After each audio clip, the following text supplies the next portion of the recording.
Papa Diangenda atambolaka mukolo moko atamboli ba paroisse nyonso na moko. Donc papa bakoti oya libo papa ya liboso azalaki aleki ale bisoto toke kofuka mana oya mibale mais oya mibale zoka papa Diangenda. Voilà bon mieux déjà papa Diangenda. Oui ba qui était. Bongoni esali bofuka. Donc zalaki eloko moko ndenge na lobi na yoke ba papa bazana ndenge mususu. Alobi te Yerusalem yakala. Batika ki logo na gauche. Il faut la droite.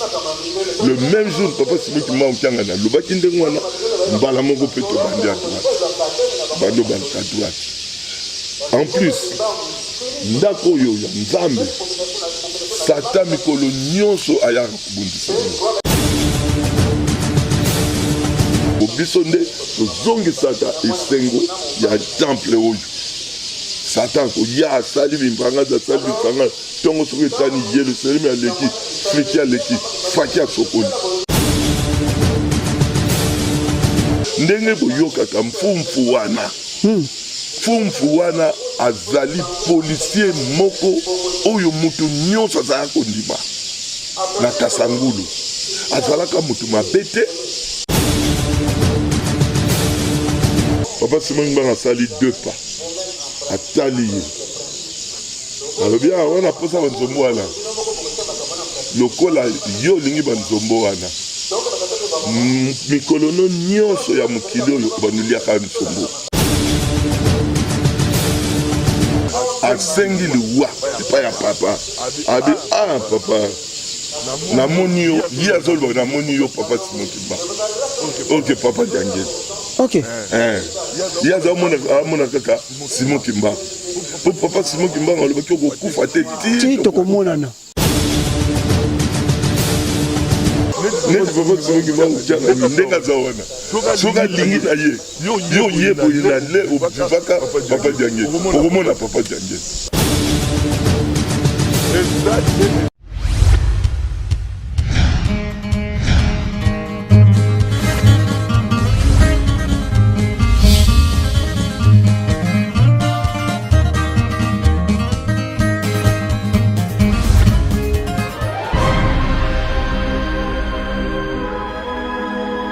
Santo azali wapi?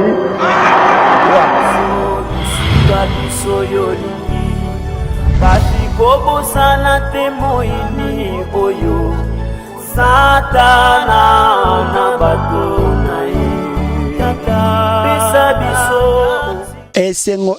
Esengo mingi na mabota bana tata Simon Mbanga kyanga ni molimo santo papa Simon Mbanga kyanga ni molimo santo busol papa Simon Mbanga kyanga ni molimo santo fumu azulu yende asangisi biso apesi biso lisusu makasi tokuta na mokolo malelo ndenge boyebi ete ngai wa bino papa Jansi Malakidi na yaka na makambo ya bokundoli pe bososoli ndenge tobetaka masolo na ba papa o bavandaki elongo na bamvoila ba papa oyo bavandaki bamoni experience ya ndenge na ndenge bamoni makambo ya ndenge na ndenge kasi lelo tokoyekola mokio bango bazwaki biso pe tomeka kopartage yango na bino nyonso boza kolanda biso bakimbangiste na ba oyo nanu bakomi bakimbangiste te pamba te moyindo nyonso azali kimbangiste wana ezali déjà message ya tata Simon Mbanga yembo ngenga pesa ki en uta 21 biso nyonso yenda yaki pona biso tokene molaite to sengi na bino bo partager bo s'abonner moyindo nyonso tozonga na authenticité na biso pour que tolanda nzela ya libiki na biso yango ezali pa papa Simon Mbanga. Mbote papa. Mbote papa journaliste. En tout cas ça y est tondi na kati ya mabota bana tata Simon Mbanga bamoni déjà que papa abetela biso masolo ya makasi lelo to yambia lisusu ezali mbala ya mbote kasi bana tata Simon Mbanga baza kotala yo de partout balingi baye bakombo na yo o bayambi mokolo malelo baye bakombo na pe ezali nani na kati ya Lingomba. Kombo na ngai papa Malundama Munkoka disciple ndenge papa Simon Mbanga tangani abengelanga na tango ya papa Diangenda obenganga leveya po vraiment na misala na l'air wana na komema 2 sacs à ciment na simbi sacs à ciment kopto na memi yango donc papa Diangenda akobenga lero na legeya ya solo papa na lingomba azana kaka chrétien azana menaza musicien kimbangisi matondo mingi papa misiple les géants tosangisi yango nyonso donc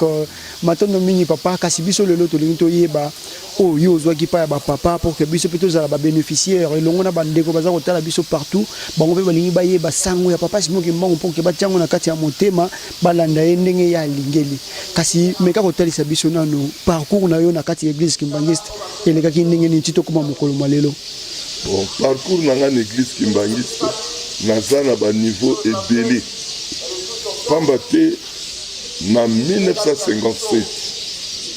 soki na histoire boyokaka ete bana oyo bayambaka papa Diangenda na kabamba na lere wana ezalaka biso batata na biso bazosambela na kati ya ndako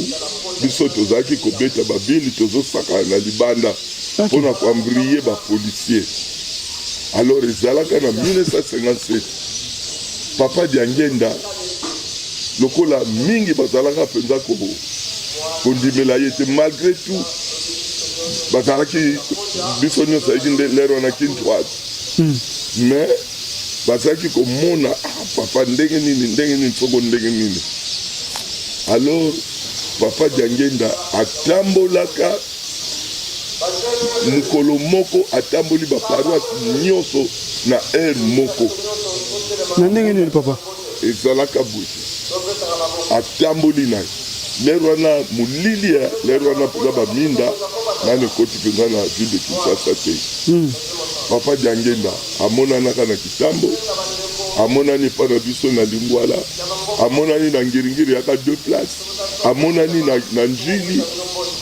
amona partout na baparoise nyonso ezalaki en 1957 na baparoise nyonso papa Diangenda amonanaka ndenge nini eyebanaka ntango batata bakokende okutana ndenge ya masolo papa ayaki lobi epa na biso biso mpe ayaki epa na biso oyo akoloba ti na Lingwala na se na balabala kato amonanaka na 1957 s'il vous plaît papa Diangenda amonanaka na baparoise nyonso na même heure na Lukau na nani epa ya papa Lukau na njili amonani na Matete amonani na Lingwala na zona Kinshasa amonani na Kitambo amonani na Ngiringiri amonani na nani na mboka ya sika oyo ezalaki Jabir amonani. Papa est-ce que vous vérifiez qui bien ezalaki jour moko ezalaka mokolo moko yango wana mbala moko bapesi kombo papa Mpwala. Donc papa Diangenda asalaka likambo wana. Alors biso lera yake pa na biso po biso kuna ezalaka zone ya Lingwala ezalaka na 2 places na se bakosambela na likolo mpe bakosambela na balabala kabambara biso tokosambela pa ya papa tata na Matirin papa moko boye mwana na ye mpe tozala kosakana na ye mpona koambrie bapolisier siko wana ezalaki ndenge nini papa ezalaki boye biso tozosakana na libanda me batata na kati ya ndako baza kosambela bapolisier lere bakoya baya kokuta meme batata bazoyemba bango lere bakoya bayoki kuna eza awa bana bakosambela bana bakosakana tokoyemba bamaleso madia tozoyemba banzomwana tozosakana donc tozosakana mpena batata bakosambela. Alors na mokolo wana papa Diangenda bayaka bango misaka siko ntango bakoti na ezalaka balupango te ezalaka kaka ndako mwa clôture mpenza ndenge ya malonga te mais bomonaka eke moto akoti ntango bapapa bakoti oyo papa ya liboso azalaki aleki ale biso toki kofukama na oyo ya mibale mais oyo ya mibale ezoka papa Diangenda le toyeka tofukami biso nyonso bana twakosakana toti kosakana ndenge tomona ye bango tofukami wana bomiyebelaki deja papa Diangenda toyebaki ete bongo nini esali bofukama donc ezalaki eloko moko ndenge nalobi na yo ke bapapa baza ndenge mosusu tofukami mbala moko papa Diange natali na nsima papa aza kolanda na oyo ya liboso atali akangi maboko abi ndenge nini bano ya mike bayebe te ngai mwana papa Simon Kimbangu ti papa wana azongisi abi wana toakoyeba teke ze bokilo ya papa ok bokilo ya papa abi tata ndenge yewekiza ya kana donc yo aussi oyebana biso bana mike basabe aja pamba basa bamoni ete étoile ezali nde yo tofukamiana papa atie biso bilenge elemba liboso nga nazwaka epai ya papa ezalaki na 1957 me toyebaka ntina yango te papa olia mpe biso mbote atie biso bilembo biso nyonso ndenge ale bana likambo moko ezalaki alibokota na kati ali tokoti basi batata bazalaki lere tokoti ali papa Diangenda batata po lero wana bakofukamela bapapa te fukamela mbote kaka mbote ali papa Diangenda abi natondi na esengo baange baye koyamba ngai na libanda wana maloba ya papa nazalaki mwana moke me nayebi abi bana mike baza baanzelu ya nzambe surtout oyo bazali awa bayebi nano likambo moko ya mabe te tozalaki papa aleki liboso ngai nazalaki kolanda ole bafukamela mutaki liboso bayekaki epa na ngo basote muta liboso ezalaki nani papa nani bokilo ya papa Diangenda papa bon kombo ekoya ok donc azalaki parmi bamvoila te biso tokanisi neti ezalaki parmi bamvoila ye azalaki papa to continue papa kombo ekoya ye alobi papa Diangenda kuna nde ntango papa Simon Kimbangu ayebisi ye okosala accident kokufa na ndako ya tata wana bokilo ya papa nde chemise ya papa Diangenda etondaka na makila wana yaki mokolo mosusu nde nalobika kombo ya tata wana donc ekimi olokola na se preparaki mpenza te alors papa Diangenda ntango amonani epai na biso tokoti ayebisi ke baangelu ya nzambe bakinga bana oyo bayebi eloko moko te namoni kaka baye bafukami liboso na ngai sine na tie bango loba ye moko alanda makambo ya mabe ya mokili mais sino sine oyo na tie bango ezali sine ekokola na bango ti na mosala ya nzambe papa epai batata na biso aliti tosala ndenge na ndenge papa alobaki makambo asilisi abondeli alendisi batata abi lelo oyo tozaka na pasi lelo oyo mais na mikolo ekoya tozasu na pasi te susi eza na ngai mpona nini bakangi lisusu mpona periode wana nde bakangaki batata Mfoko batata papa badernier bato bakangaka bapapa Mantwidi bapapa Mfoko bakangaka bango periode wana 57 bakeli badernier nani papa kilera kotala bango alobi bokosala kaka 3 jours bokozonga moto moko akokufa kati na bino azali te ya solo bapapa Mantwidi bazongaka na 1960 bango nyonso bazongaka vivant ata moko akufaka te abi mpe ndenge bozokende bo banyokola bino babete basa boye te mais bokende bokosalaka 3 jours basi bango bakosala 3 jours 3 jours na tata nzambe basalaka 3 jours tata nzambe ayebisi bango bokosala 3 jours allez basali 3 ans to continue papa te comprendre bato baka relégué na suka na 1957 bango wana. Alors papa Diangenda yango wana bandaki mpena kolendisa bato na ndenge asalaka gestion na monani na baparoise nyonso même heure bandako nyonso bato basambela ya monanaka amonani na njili epai ya tata Lukau amonani na Kasavubu amonani na Matonge amonani na Ngiringiri na Ikeno na Lingwala tina Lingwala donc amonanaka mbala moko ti kitambo pai bato bakosambela na même heure donc ezalaka likambo papa Diangenda alakisaka ke aza moto lokola biso te matondo mingi papa misciple donc tomoni mozindo ya likambo ndenge yo bandaki donc mosala na oyo ya papa Simoki Mbangu bandaki yango déjà bomwana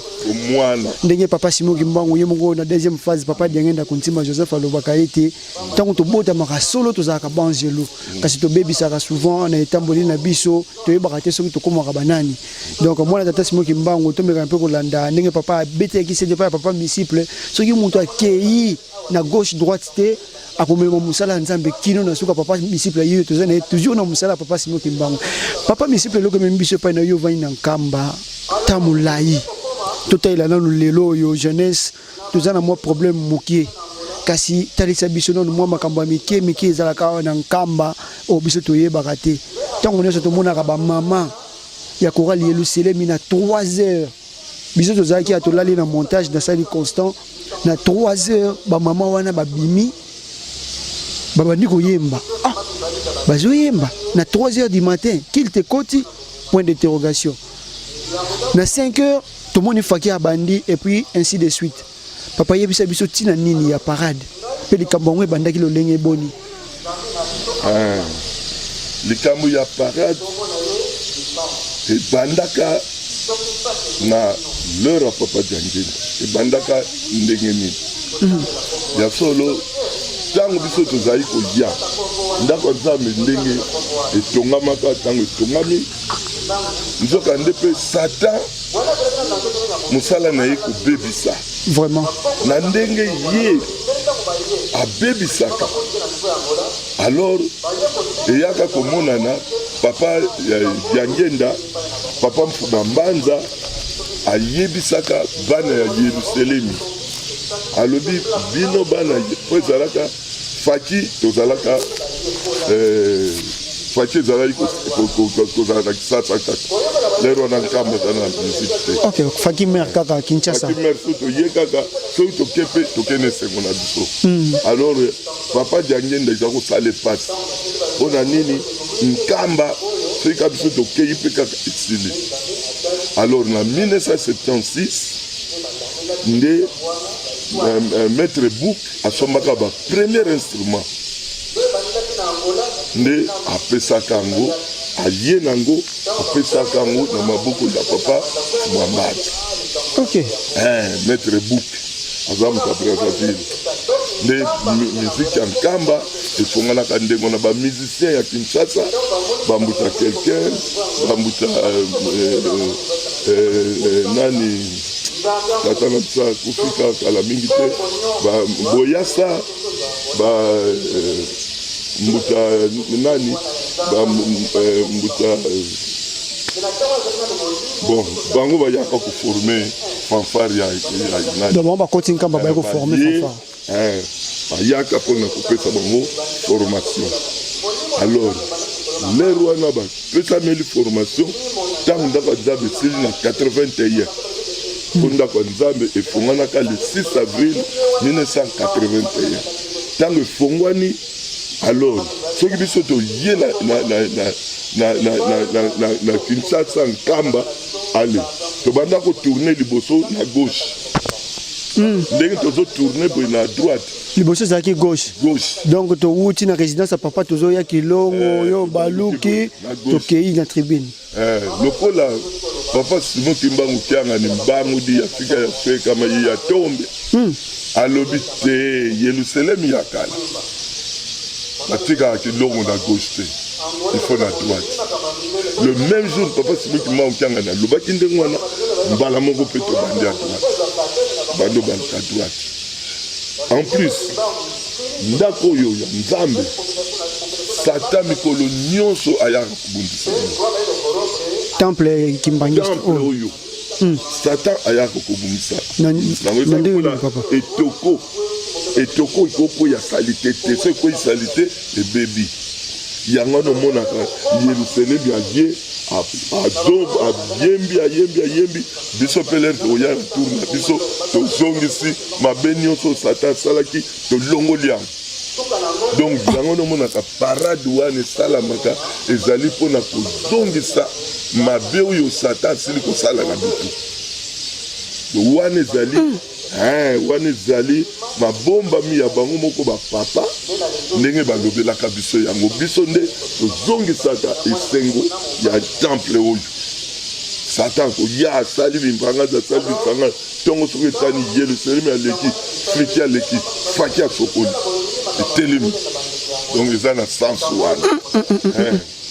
bongo sikoyo ndenge nini papa balobelaki bino yango na sens ya bavie privé na biso personnel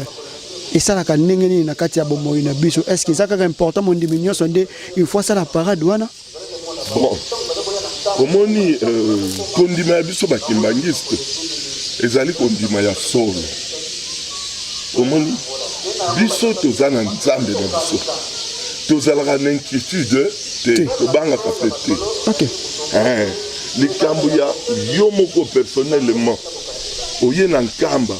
osepeli osala parade eza mabe te osali mwa detour na yo to tour moko oye osambeli osengi mpa ya nzambe na yo mboka oyo esika nyonso papa esika nyonso yo kobondela okozwa kaka resultat ya malamu po ezali mboka ya nzambe ntango papa ya ngenda afungolaka ndako ya nzambe alobi abengi tata na mabondeli na ye na le 6 avril 1981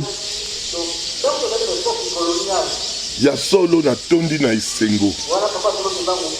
pamba te likambo emonanaka na 1956 alors etunamaka ekita to tosala na maboko batata na biso baki sage na lero nobi malamu tosala na maboko po tozwa mapamboli lelo ndako ya nzambe emonanaki na 56 yango etelemi tata nakotisi tata nzambe nakotisi nkolo yesu nakotisi tata molimo santu na kati ya ndako na bino yango wana priere ya papa diangeli wana 1981 na inauguration ya temple mobutu atelemi po mobutu ayaka ah bon inauguration ya temple moto akataka riban ezali président Mobutu Sese Seko takataka riban wana akataka mpe riban na ndako nzambe matete o wana ndenge eza bongo nyonso etongama na inane oyo esalaka 5 ans mais oyo ya matete esalaka 1 année mais il faut voir ndenge tosalaka ndako nzambe matete wana babrike esalamaka na lutendele babrike omonaka ndako nzambe matete esalamaka na lutendele ntango papa diangenda kobetisa babrike mingi bakanisa ikake papa diangenda akobetisa babrike akosala commerce na ye akosala ozoka nde papa azalaka na likambo nde na motema me ntango alobi kaka tolingi osala ndako ya nzambe bato nyonso kosuka nde ndako ya nzambe ya matete wana fabrike nyonso ebetamaka na lutendele ezolongwa lutendele ezokende na matete. Merci papa Misciple sosolisi biso vraiment mozindo ya likambo tomoni yango kasi meka isusu koyebisa biso mozindo ya likambo toye lelo toza proche ya 12 octobre touti déjà na 3 octobre tolekisi yango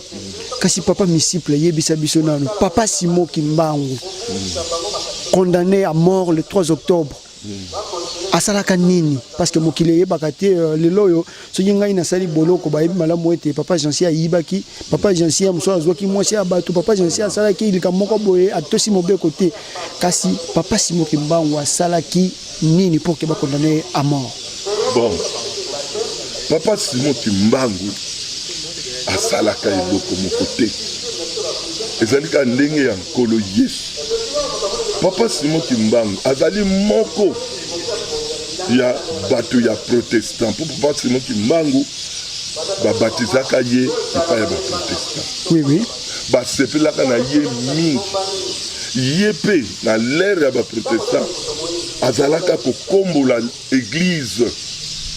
Donc azalaka mutu moko balingaka ye na baprotestant. Ok. Alors tant Papa Simon Kimbangu babatize ye, Papa Simon Kimbangu akimaka na ye musala. Onkolo Yesu azoyaka kapese musala. Na banzi so toke na histoire ezamula mingi. Vraiment. Akima même na Kisasa akosala na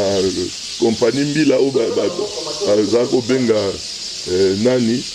asalaka kuna mais 3 mois bafutaka yete. Bon azozonga baninga ndenge baninga bazalaka na bamboka papa nani papa 5 papa bazalaka mwa ebele abi lokolo ozozonga bazofuta yo te po baonyoso presque bazosala na compagnie wana ye azalaka pointeur mais soki ekomi suka sanza bakofuta ye te suka sanza bakofuta ye te ndenge nkolo Yesu deja azwi mbongo ne akena osabi ngai nazopesa mosala yo ozokima bo mosala ozosala mpo kozula yango mbongo te aye alobi bon nami kosala commerce aye boye asala commerce bakwanga biloko nyonso ebebi siko na kosala nini malamu nazonga baninga bapesi mwa mbongo alobi bon tika nasomba banzombo namemela bana ndenge boyokaka mfumfu wana mfumfu wana azali policier moko oyo mutu nyonso azalaka kondima na Kasangulu azalaka mutu mabe te mfumfu mfumfu azalaka policier moko oyo bato bazalaka antuka tokuta na mbuta mfumfu ata osalaki mabe fatika yo ata osalaki mutu moko très gentil soda motema malamu ya motema malamu. Ah bon? Ndenge oyokaka bapapa balobaka Papa Simon Kimbangu kianga nazoteya biso mingi tobongisa bandako na biso tozalaka kimia na bandako na biso ezala basi na biso ezala bana na mokolo wana mbuta mfumfu bakamataka na mama donc tolo ba discussion kimia ezalaki te na ndako bazalaka na kimia te na ndako mbuta mfumfu tiki ndako na neti kanda ake musala. Ok. Tango ye musala histoire on azoloba ye moko mbuta mfumfu mutaloba kango et puis bateau bazaka na Kasangulu ndenge nazoloba boye bayebi histoire oya eza na Kasangulu azalaka parmi les policiers oyo mutu nyonso azalaka kondima ndenge tondima en tout cas sodo oyo aza soda malamu mutu malamu boye na boye mais mukola na mbuta mfumfu ndenge atiki ndako nde na mobulu na pasi na kanda aye kokutana na libabe moni ndenge ezalaka donc mabe bandaki banda na ndako obima na kanda muta mfumfu abimi na kanda ndenge ezalaka bon nake musala le na kozonga boko yeba ngai ndenge biloko eloba c'est très dangereux ezosalama mingi na mabota esprit wana ya mabe ebengi ale yakawa Papa Simon Kimbangu zongi nini lisusu nini eza na sako albi bambisi na uti Kisasa na réussir te ya na somi wa mbisi pona bana ale la sango abotoli ale afongola tala banzombo azunios Papa Simon Kimbangu bi tikela ngata moko zambe mlata bana na kedolo ya sango na mboka ale longwa akamati saki abwaki alors tuka banzombo na Papa Simon Kimbangu asali 2 pas atali alors bien wana posa banzombo wana lokola yo lingi banzombo wana mikolono nyonso ya mokili oyo banuliaka nzombo banda sikoyo kaka ti vi na yo nyonso banulia nzombo mpe kokufa te ti nga na koya lisusu bongo tokomona na nga na yo alors buta mfumfu amonaka yango je alongwa ndenge bakabwanaki Papa Simon Kimbangu akontinue motango akontinue sikoyo mbuta mfumfu ale makamba banzombo sakinde mwana akena ndako ya nzombo asala nzombo amitsasinga na kingo akufa te asala bu Papa Misiple, mais quand on peut préciser, parce que les Cambou et Pessi, moi, au banga, la mabota, souvent, la discussion, ils ont quand même souvent une compréhension, tu sais comprendre bien, les papa abimina kanda, ton maman abimina kanda, t'as les habitudes dans le mozindo, les Cambouana, s'il faut yo zong sabana tata, c'est moi qui par rapport à la conséquence, on est comme la bisoté, n'engagez ni sengeli tout tambo dans la mabota. Il y a solo, papa journaliste, même ngai, tangu mtamfumfu, mtamfumfu, c'est au pesa imbote. Na mokoto oui tango yaka bakangi bafoto akangisi mpe foto na papa asengi liwa epai ya papa abi papa namoni yo ye azoloba namoni yo papa simokimba ok papa diangeli ok ye azamona kaka simokimba po papa simokimba alobaki okokufa te ti tokomonana. Donc papa Simon qui m'a dit on a papa Diangenda mingi ndeko monaka aye oya yeba ki papa Simon qui m'a ba monaka papa Simon qui m'a oya yeba ki papa Diangenda ba mona papa Diangenda neti papa Simon qui m'a uchanga ni ndenga zawana soka lingi na ye yo yebo ina le obivaka papa Diangenda okomona papa Diangenda papa wono zolo ba makambo jika ka to ndenge wana na pese exemple tokei na papa Simokimba Mukyanga na Brazzaville mokonzi wana kombo kimi ye akutanaka na papa Diangenda Nkrumah soki chef coutumier ya Brazzaville ye akutanaka na papa Diangenda. Ok. Papa Diangenda yebisaka ye boye nakozonga ntango nakozonga jeune nakoya epa na yo nakoya epa na yo siko ndenge bamonana na papa Diangenda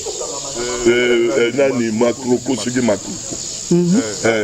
soki nabosani kombo te makroko aka na Brazzaville aza chef coutumier sikoyo lere bakesi oyo na leto voyagaki na papa Simokimba Mukyanga bakomi kuna makroko azomona papa Simokimba papa Diangenda ozomona lere wana papa tokendeki na papa Diangenda na makroko amonaka papa Simokimba bo sikoyo ntango tokenda papa Simokimba Mukyanga amoni sikoyo papa Diangenda makroko wana akamati makamune nyonso apesi epai ya papa Simokimba Mukyanga siko bato na ye ntango balobi me oyo wana ezali papa Simokimba te ezali papa Diangenda te me ezali papa Simokimba Mukyanga koko na bango deja biso sa toye makroko amoni papa Simokimba amoni papa Diangenda il y a solo vraiment donc papa Simokimba yewana na 21 yewana kaka lisusu na 1918 ye kaka ye lisusu na 1951 solo tomoni yango kasi papa Misiple tele sabiso nanu mozindo ali kambo to lobeli ete s'il faut te bana papa Simokimba na problème o etungisa ka bango discussion papa to mama abimi na kanda ya solo na kombo tata mwana molimo sana biso bana ya papa Simokimba Mukyanga po oyo ezali règne na ye si mutu mususu azali te ndenge nazoloba boye ezali ndenge wana pamba te na 1989 tovandaka 5 mois awa na papa Diangenda alakisaka biso makambo nyonso alobi na biso boye bana na ngai bapoche na ngai nyonso na silisi yango natikali susu na eloko te nyonso nalobeli bino yango eloko natikali nango kaka bonzambe na ngai wana papa Diangenda alobi boye je suis le seul dans le monde. Papa Diangenda Kuntima Joseph. Papa Diangenda Kuntima alobi je suis le seul dans le monde oyo nakoki koningisa mokili oyo nakoningisa mokili ndenge nakosala nasali na kati ya mokili moto akosala nga mpe likambo aza te wana maloba ya papa Diangenda. Lelo yo ezali papa Simoki Mbangu Tiangani. Il est le seul dans le monde. Donc wana ezali te mingi bakanisa ke ndenge biso tolobaka soki nazoloba boye ezali lokola bato bakete o flatterie tonidi te tozotalisa nde bino na mokili mobimba moko kaka oyo Nzambe atiaka na mokili. Kolo Yesu alobaki yango bien na Jean. Soki otali na Jean 15-17 alobi ete na bana Israël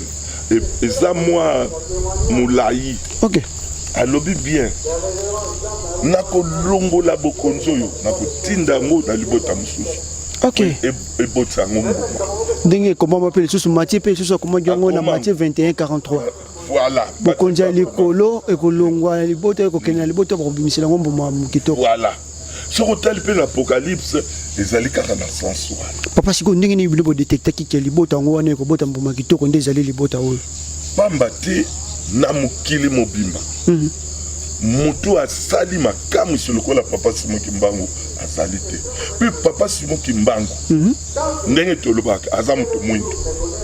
Aza moto mwindu ayebi eloko te aloba kaka nga na motindami ya nkolo Yesu. Batuni oza prophète abi nga naza prophète te naza motindami ya nkolo Yesu. Ozomona wana ezolakisa ete papa Simoki Mbangu azali motindami ya nkolo Yesu, troisième personne en Dieu. Et puis soki otali papa Simoki Mbangu otali makambo ya nkolo Yesu, molimo santo akozala na bino libela.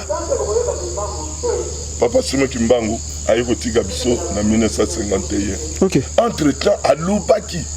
ngai na kopotama lisusu na 1918. Papa Simoki Mbangu aye bota papa Diangenda na 1918. Papa Diangenda na bokoli na ye soki aye po ayamba papa Simoki Mbangu maboko ezoleka dans le vide. Neti nga na ye na yamba yo tata na ngai maboko eleki ekosimba nzoto na yo te. Elingi kolakisa nini nga na yambi wana yambi neti nini? Donc papa Diangenda ekosala pasi. Papa kisolokela ye ayambi tata. Papa Dialunga na ye ayambi tata. Ye soki oyamba tata ayambaka tata nete. Maboko elekani. Allez, papa Diangenda ekosala pasi bo mwana tata pona nini na bi kozaka nango na société. Nzoto na yo eza nzoto. Donc papa Simoki Mbangu Tiangani ye kaka papa Diangenda na 1951 lisolo ya suka ya papa Simoki Mbangu na papa Diangenda na Elizabeth vie papa Diangenda kontima na papa Simoki Mbangu Tiangani te na papa Simoki Mbangu na Lubumbashi na 1951 na Lubumbashi papa Diangenda kena kutana papa Simoki Mbangu yambo ete akufa. Ok. Aipo akeko kutana papa Simoki Mbangu ye moko mutakenda kosenga nzela pa monsieur Peigné. Monsieur Peigné qui gouverneur papa Diangenda akosala pa na ye. Sikoyo papa Simoki Mbangu baza kutana papa Diangenda na molimo alobi nalingi to solola na nzoto oyo il faut ya na prison. Amina ko ya ndenge na bingamo ko na kosengela nzela. Papa Simoki Mbangu abimela monsieur Peigné alobi na ye nalingi opesa nzela pa ya mwana na ngai aya kotalanga na prison. Alors papa Diangenda akendeke na prison. Tanga koti na prison asololi na papa Diangenda. Makamni na lobelaka papa Diangenda. Kamba liboso alobi na papa Diangenda boye. Yo nde mutu kotambusa lingomba ekende mokili mobimba yo nde mutu kotambusa mais avant tambusa lingomba avant réussir kotambusa lingomba nzoto na ngai ozwango okozongisa yango na nkamba soki ozongisa yango na nkamba olongi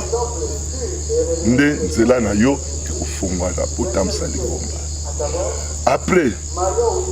makambo nyonso oyo ezali kati na ngai napesa yango epai na yo. Na 1951 oyo tozali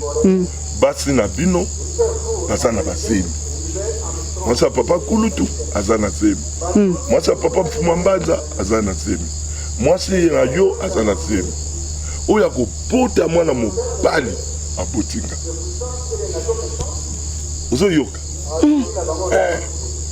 le 12 octobre 1951 papa Simon Kimbangu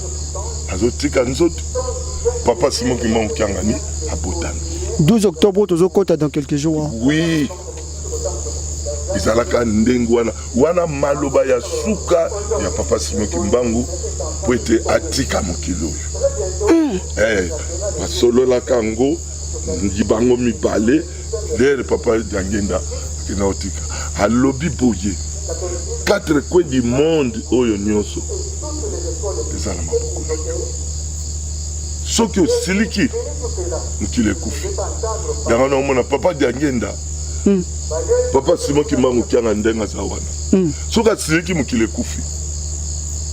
papa Diangenda kosilika na ye ezalaki epai na biso bana na ye mais asilika mpona mokili ekufi moni donc papa Diangenda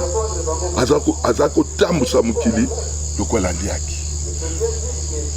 ntango totamboli na Grand Marabout bato yebaka secret wana totamboli na Grand Marabout atunaka papa Diangenda abi son éminence mokili oyo eza ya biso matamayele yo nga nasalaka 40 minutes natamboli mokili mobimba ngai Grand Marabout oyo son éminence mpona kotambola otala mokili osalaka combien de minutes papa aseki alobi ngai namemaka mokili na loboko na ngai donc papa répond de Grand Marabout ngai ndenge bale ezalaka namemaka mokili boye nasimbaka mokili boye soki na États-Unis nasalika boye France nasalika ye moko Grand Marabout mpe aza na kati wana aza na kati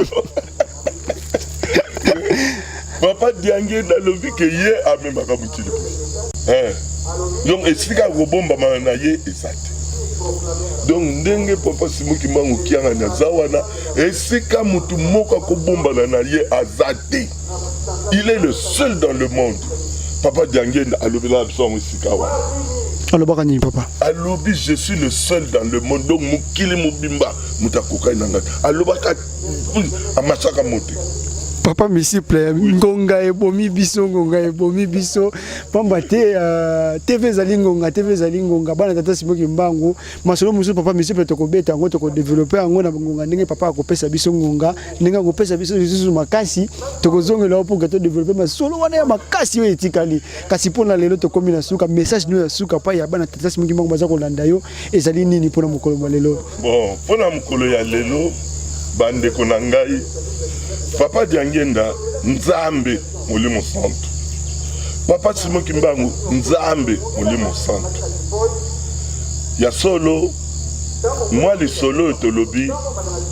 ya tata na biso policier butamfumfu donc eza le solo moko epesa biso penza mayele tango zo tambola tango za na ndako tango fan esika nyonso zali il faut se contrôler papa Diangenda alobaka na biso bana na ngai nalingaka bosala bilan ya toute la journée lero obimi na ndako osambeli obimi lero zongi osali bilan mkola lelo natamboli ndenge nini natamboli bien nasali boye wana okozala mondimi ya solo chaque jour ososala bilan une semaine tali poso yo mobimba mabe nini nasali nini oza kose contrôler pamba te ndenge ba français balobaka ete vie ezaka brillante vie ezaka brillante ko na komana na kai de brillante ndenge ozotambola na vie ndenge pe makambo ezali tala Mutamfumfu azaki policier ya malamu mais mukolo wana kaka ndenge ndako abebisi ndenge baswani na ndako aye na msala ayokutana na ku oye sali pasi bomoine mobimba. Matondo mingi papa misciple to pesi yo 2 secondes au pesa bandeko baza kolanda ombote pe to chite pona mokolo malelo. En tout cas merci. Ngala bandaka na mbote pa ya nzambe na ngai papa Simoki Mamukyanga. Eyo nzambe molimo santu pamba te lokumpe nkembo ekokikaka na ye moto mosusu te. Soko totali pe ba papa conseiller pe ba conseillère na biso ba mama bango nyonso lokumu na bango naza kopesa na tango yo pamba te bango nde bango nyonso soki tozaka na kimia ya solo na mokili grâce ya libota ya papa Simoki Mbangu Kyanga. Iyo kanyi matondo mingi na ye na leki pa ya mama Leni mwasi na nga bon mbote mingi bana na nga nyonso e majive maneli maike maluma mujisi dio malandu clavis na komi na bakoko 23 tata nzambe wi bakoko na ngai oyo ndaku na biso lelo ezali bakomi 23 seke bakoko asika pe bayekala te ba mapasa dami na Finlande. Ok. Tata nzambe asalisa apambola ndenge na senga kapa papa Simoki Mamukyanga na lingi te na libota na ngai lingomba mususu ekota na kati biso nyonso nzela na yo pamba te papa Diangenda lobaka ete soko landi nzela na ngai okozala na kimia. Matondo mingi papa misciple matondo mingi tozongisi merci mingi na bana tata Simoki Mamukyanga molimo santu o nyonso bapesa biso lito ipe temps ya koyoka biso. En tout cas, tu continues à s'abonner, tu continues à HD Pro Kimbangu Télévision, tu mets à Kolanandila, Tata Simoki Mbangu Poate Big Sabiso. Merci mingi na sa divinité, Papa Simoki Mbangu Kyanga ni Fumwa Zulu, Fumwa Toto, tu kuteni Balasima, Soki Nzambe Akati Mokano na été. Merci beaucoup.